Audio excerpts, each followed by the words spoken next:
interact with each other on a daily basis, whether it be at work, school, or the grocery store. Some of these encounters are positive, while others are negative.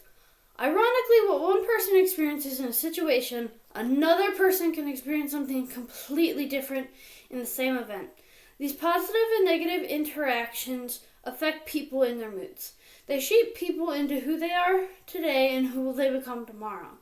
In my selection, entitled 11 by Sandra Cisneros, the main character Rachel experiences a negative interaction in the classroom that turns a potentially hopeful day into a day of sadness and frustration. What they don't understand about birthdays and what they never tell you is that when you're 11, you're also 10 and 9 and 8 and 7 and 6 and 5 and 4 and 3 and 2 and 1. And when you wake up on your 11th birthday, you expect to feel 11, but you don't. You open your eyes and everything's just like yesterday. Only it's today. And you don't feel 11 at all. You feel like you're still 10, and you are underneath the year that makes you 11. Like some days you might say something stupid, and that's the part of you that's still 5. Or maybe some days you might need to sit on your mama's lap because that's the part of you that's still 4. And maybe one day when you're all grown up, maybe you'll need to cry like you're 3. And that's okay. That's what I tell my mama when she's sad and needs to cry. Maybe she's feeling 3. Because the way you grow old is kind of like an onion, or like the rings inside of a tree trunk, or like my little wooden dolls that fit inside one another, each year inside the next one. That's how being 11 years old is. You don't feel 11, not right away. It takes a few days, weeks even. Sometimes even months before you say 11 when they ask you. And you don't feel smart 11, not until you're almost 12. That's the way it is. Only today, I wish I didn't have only 11 years rattling inside me like pennies in a tin Band-Aid box. Today, I wish I was 102 instead of 11, because if I was 102, I'd have known what to say when Miss Price put the red sweater on my desk. I would have known how to tell her it wasn't mine, instead of just sitting there with that look on my face, nothing coming out of my mouth. Whose is this, Miss Price says, and she holds the red sweater for all the class to see. Whose? It's been sitting in the coat room for months. Not mine, says everybody. Not me. It has to belong to somebody, Miss Price keeps saying, but nobody can remember. It's an ugly red sweater with red plastic buttons and a collar and sleeves all stretched out like you could use it for a jump rope. It's maybe 1,000 years old, and even if it belonged to me, I wouldn't say so. Maybe because I'm skinny, or maybe because she doesn't like me, that stupid Sylvia Salvador says, I think it belongs to Rachel. An ugly sweater like that, all raggedy and old, but Miss Price believes her. Miss Price takes the sweater and puts it right on my desk, and when I open my mouth, nothing comes out. That's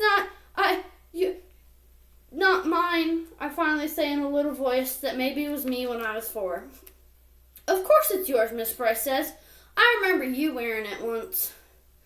Because she's older and the teacher, she's right and I'm not. Not mine, not mine, not mine. But Miss Price is already turning to page 32 in math problem number 4. I don't know why, but all of a sudden I'm feeling sick inside. Like the part of me that's 3 wants to come out of my eyes. Only I squeeze them shut and bite down on my teeth real hard and try to remember today. I'm 11. 11. Mama is making a cake for me tonight. And Papa comes home. Everybody will sing happy birthday to you, Rachel. But when the sick feeling goes away and I open my eyes, the red sweater is still sitting there like a big red mountain. I move my red sweater to the corner of my desk with a ruler, and I move my pencils and my books and my erasers as far from it as possible. I even move my chair a little to the right. Not mine, not mine, not mine. In my head, I'm thinking how long till lunchtime? How long until I can take that red sweater and throw it over the schoolyard fence? Or leave it hanging on a parking meter? Or bunch it up into a little ball and toss it in an alley? Except when the math period ends, Miss Price says loud and in front of everybody, "Now, Rachel, that's enough." because she sees that I've shoved the red sweater to the tippy corner of my desk. It's hanging all over the edge like a waterfall. But I don't care. Rachel, Miss Price says. She says it like she's getting mad. You put that red sweater on right now and no more nonsense. But it's not now, Miss Price says. This is when I wish I wasn't 11 because all these years inside of me, 10, 9, 8, 7, 6, 5, 4, 3, 2, and 1, are pushing at the back of my eyes. When I put one arm through one sleeve of the sweater that smells like cottage cheese and the other arm through the other and stand there with my arms apart like the sweater hurts me. And it does. It's itchy and full of germs and sweat that aren't even mine.